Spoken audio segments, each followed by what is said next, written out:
the progress of investigations. But really, military and police officers have been killing people, brutalizing people, but we don't seem to hear of what happens to them after the information even comes out. So the question I'm asking you is, what we're seeing now, the reason you're blaming the previous government, is it not an indication of a system that has emboldened wrongdoing and people who do wrong? At every particular time, the system is the one that will embolden, but also there are people who are recalcitrant. But also when it comes to the military especially, they have their own courts within the barracks. Do you get me? They have their own court, they have their own way. So even when they punish the people, sometimes it doesn't come out. But we have to find out that these people who have been killing, are they real military people? Or they are just some vigilantes that are an appendage or an arm of parties? This one has been established. Military and police uniforms. Yes, the military and police uniforms.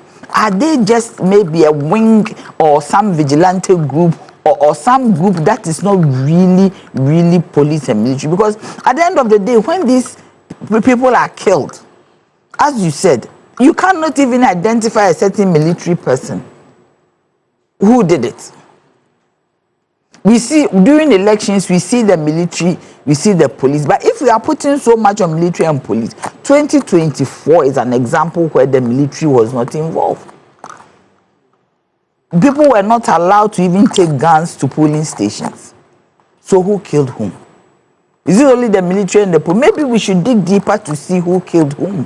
The Interior Minister said the investigations are ongoing, so perhaps we'll get an update. Yes, because for me, my point of this explanation is 2024.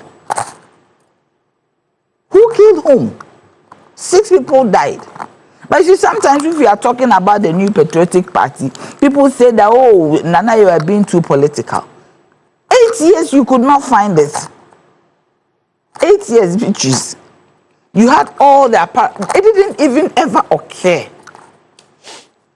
The NPP says that at least in the by-election of January 2019, which was our Ayawaso Vawül3nce, something that has really dominated our conversations, they at least asked Emil Short to investigate. Look at so when Emil Short investigated, what happened? Listen to these people. So because Emil Short investigated, what happened to the outcome of the investigation? Are they listening to themselves? That you investigated, and the people who were indicted, you promoted them. So the Interior Minister has asked for, let me ask you this, then I'll come back to you, ma'am. The Interior Minister has asked for the full implementation of that report that Emil Short came out with. But let me remind us really of some of the things that the report said. Of course, one of the main things that Emil Short said in that report was a review and restructure of national security, because it felt that in the Ayawaso West Wuogon, around the Baulishi area, there didn't seem to have been clear direction in terms of the command structures. And so they want a review of that. Also talked about, so that was like reporting lines and even responsibilities. Also, the SWAT teams at the national security should be disbanded. As for rigorous training for the general SWAT team, of course, what you just talked about, Colonel Michael Opoku, asking him to be punished, and also then Minister of State at the National Security, Brian Echampon, who is currently a flag bearer aspirant for the opposition MPP, and of course the compensation of families of those victims as well. So these are some of the details that the Interior Minister would want fully implemented. The Interior Minister should not implement anything here. This thing that has been recommended is for MPPs, not for NDC. Today, our government has a good national security system headed by a professional. This does not apply to us. It's not applied to our government. The only thing that he should implement is the compensation. But there's also the review of the structure. There's always a need to improve the security. I am telling you that today, this one was at that time, that the structure wasn't good. Today, we have a national security coordinator, national security system that is good. There is, you can't say that everything is, but it is good. So we don't need this. Honorable Muntaka should not worry himself. What is he going to implement here? these recommendations is not for NDC. There was also an indictment of NDC officials in the Ayawaso West Wogon, and that was when Emil Short and his team said that Ofosu Ampofo, for instance, his press conference might have contributed to the escalation of the violence there, as well as even Sam George, what he said earlier. It is gone. Sam George was slapped, was he not? Who said what? So at this time, this one is gone. This thing I don't mention. The only good thing in this recommendation is the compensation, and that has to be done. The rest is not for us; it's for MPP. They did not implement it. By the time people were asking for Ofosu Ampofo to be called and investigated as well regarding why he did that press conference. So he shouldn't do press conference. Sam George. Did he pull a gun?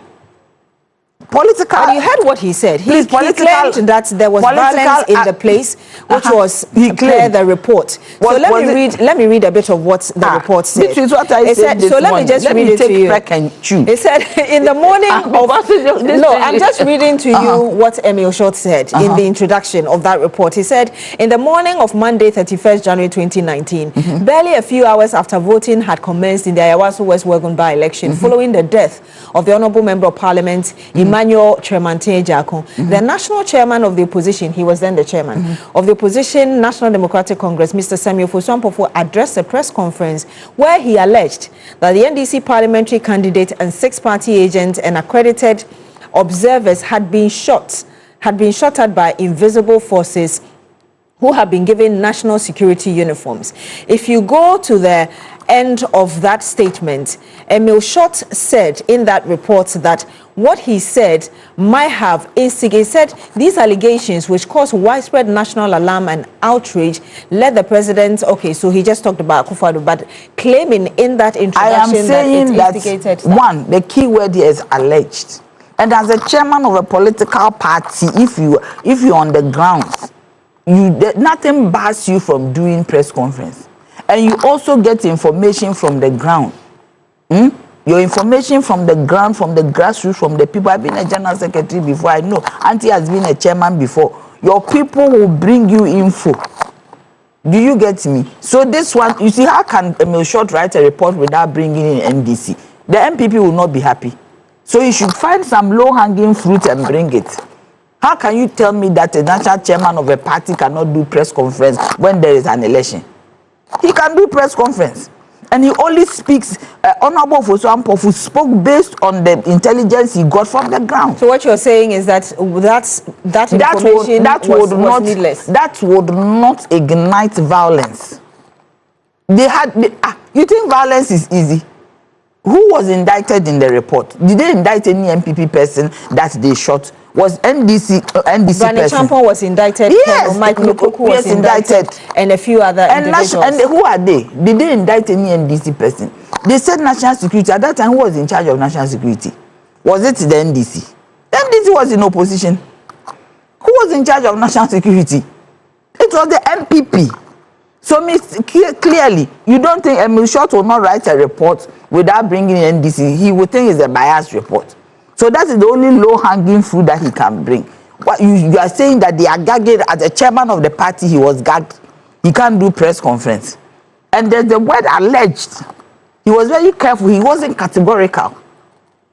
He said alleged. Now, I want to come to you, Hajia, because as part of the recommendations or the findings of this report by Emil Short, he also said that there seemed to have been a lack of intelligence gathering or inadequate intelligence gathering, and also there was no proper sharing of information, which led to what happened in Ayawaso West Wogon. The reason he recommended the training of these officials who are sent there, etc. What do you make of that? And indeed, the fact that the Interior Minister is now asking for the full implementation of this. That means there has to be some level of training.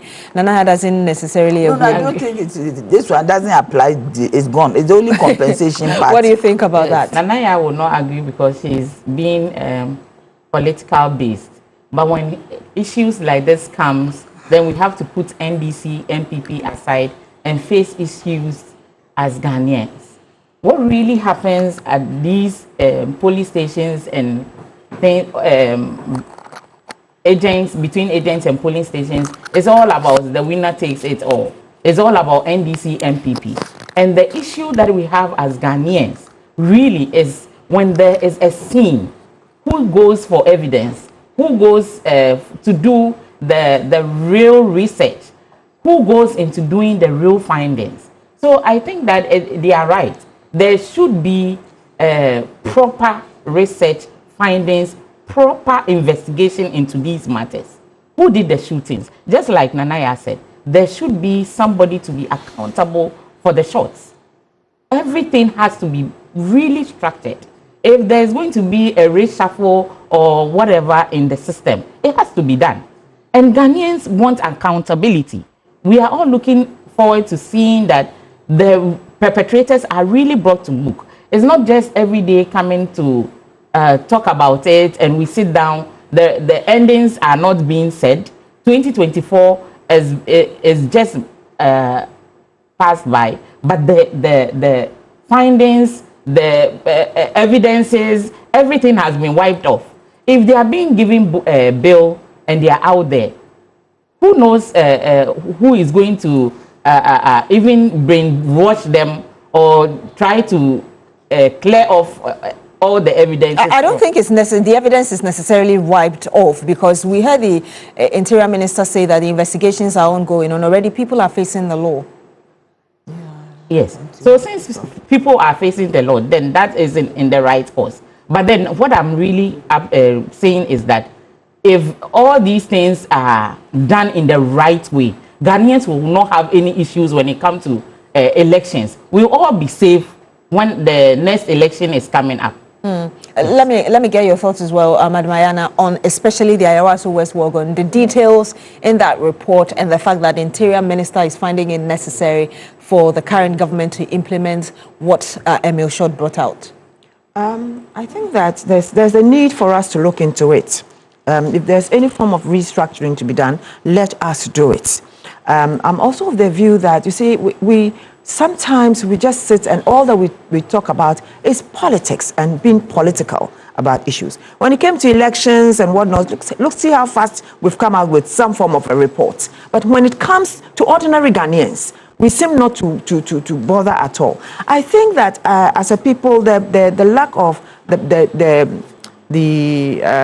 methods maybe of gathering intelligence is something that we have to look at. If intelligence gathering is not giving the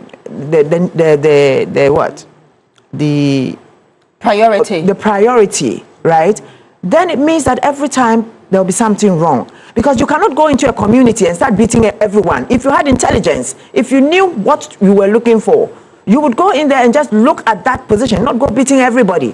I am getting so distraught with the fact that when it comes to political issues, you know, we are quick to find solutions, but when it comes to issues concerning ordinary people, ordinary Ghanaians, then we drag our feet. You understand? I don't think that we should allow for people who are supposed to be protecting us, that is the police and the military, to be the ones that we will come here and sit and talk about their attitudes. Are you getting me? So I think that going forward, the two institutions, that's the military and the police, or in fact, all the security agencies, they need to be able to reorientate the minds of the people that they are taking into the system, to know that holding a gun doesn't give you the right to shoot at people. People are not animals. You understand? And we are not at war. When you go to those places, you're supposed to go and keep peace. But you're not supposed to go there with the mindset that because if they misbehave, we'll deal with them. We'll deal with them. If they and you are also out there saying, I'll deal with you because I am in uniform. It's a uniform that makes them different. It's a uniform that people respect in this country. And that is why when we see them, we move, we behave. But that should also really give us an understanding of which kind of persons they send to these areas. Exactly. Because Nanaya referred to a video that I remember I saw as well during the election where the soldier was obviously instigated at all levels and he didn't touch the person. That's it. So if you know that you're going to an election area where there are high tensions, you should know the kinds of people, yes, to send to those people. But that is not what happens. It looks like the kinds of people we are having now in some of these institutions are people that their minds have not been orientated to the jobs that they've been given. You understand? You know very well that you're going here to make sure, look, your presence alone, you see, your presence alone even puts fear in people. So why do you go after they are running away, you follow them into their rooms and you beat them? I'm still talking about the way they behave towards all civilians, not elections. There's a point Anaya also made earlier about the fact that the military has its own structures, and so soldiers could be punished, but we don't get to hear. People are still aggrieved that we seem to be shielding them, perhaps because they don't hear that those officers involved were punished. Do you think perhaps it's time to review this as well? Yes, so people are confident and, as it were, satisfied that at least when they complained about officers, they were eventually punished? Yes, I think that it should be reviewed. I think that we should begin to, things have changed. We shouldn't make the security agencies look like demigods, where you cannot talk about them, you cannot do anything because of the fear of repercussions. It should be open. If people have been accused of something and they have been punished, let the rest of us know that these people have been punished. I was reading somewhere in the social media that the guy who went to the pharmacy and beat up those people has been sacked from the military.